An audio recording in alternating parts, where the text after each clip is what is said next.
Hi guys, my name is Jacqueline and welcome to my video on brands. First, let's take a quick look at exactly what a brand is.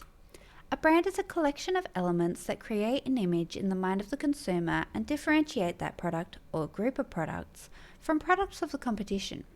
This means that brand includes a wide variety of things such as names, logos, designs, symbols, packaging, color, the list goes on.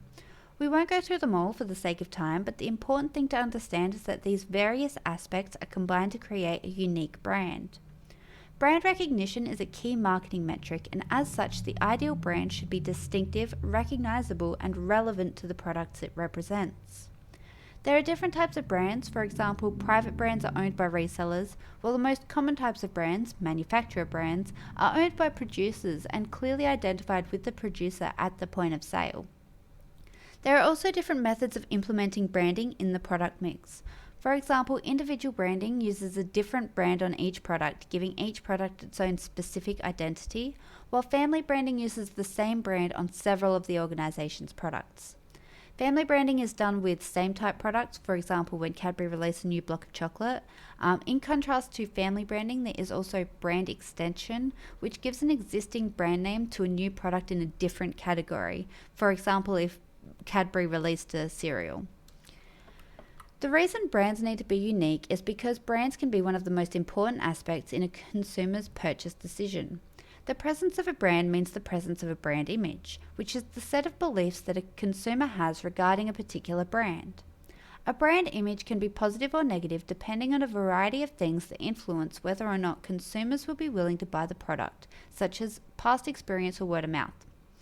Consumers sometimes see brand name products as a form of self-expression or status, but more importantly, many consumers see brand as an indicator of product quality.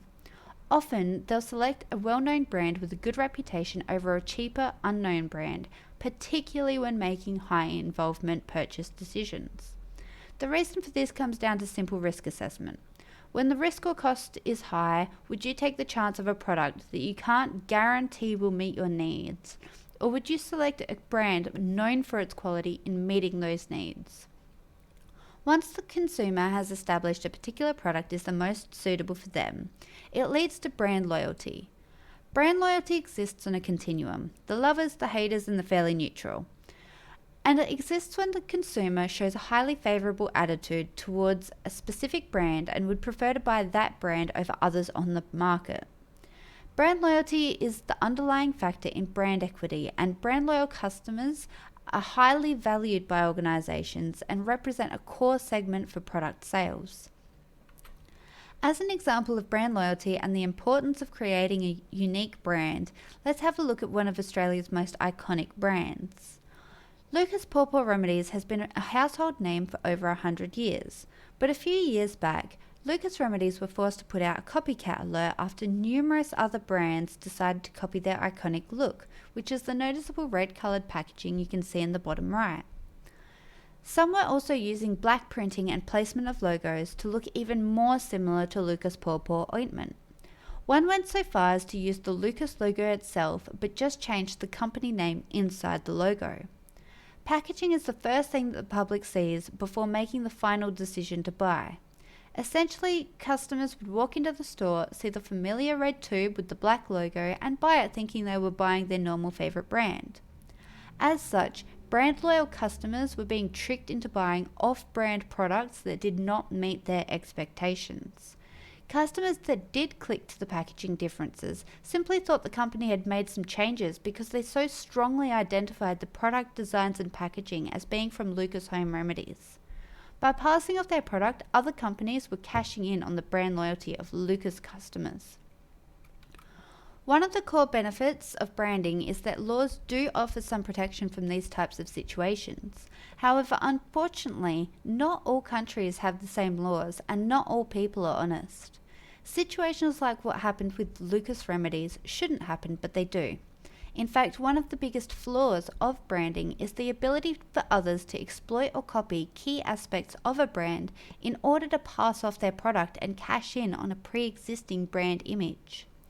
More generally speaking, branding attracts customers, assists in the introduction of new products, helps promote same brand products, and speeds up consumer purchases by differentiating the organization's products from competing products. However, the pros and cons of brand depend a lot on the type of brand and how branding is implemented. For example, private brands are often cheaper than manufacturer brands and provide more efficient distribution and promotion, along with increased exposure and turnover. While private brands usually have little brand loyalty, manufacturer brands actively encourage brand loyalty with consumers, making brand an important asset. Manufacturer brands have an advantage with brand reputation and image, while private brands have the competitive advantage with distribution. As well as depending on the type of branding, the pros and cons of a brand can depend on which strategies an organization chooses when developing brands within a product mix.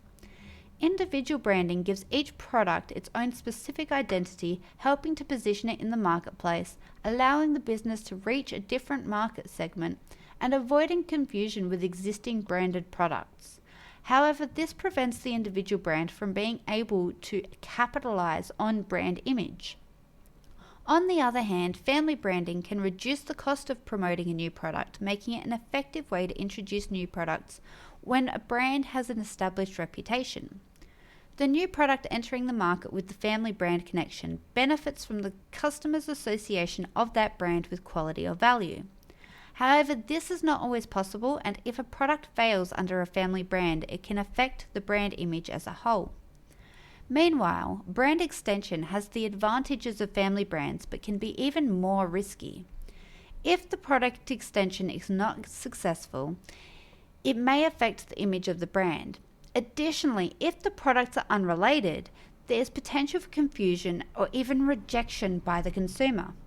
Essentially, whether or not the pros will outweigh the cons of branding will come down to whether or not the organization is able to select the correct branding needs for themselves. If branding is implemented correctly, it can be a really valuable asset to any organization. If it is implemented incorrectly, it may just as quickly be the downfall. Thank you for watching my video. Don't forget to like, comment and subscribe. You can find more information on the topic by accessing the links below.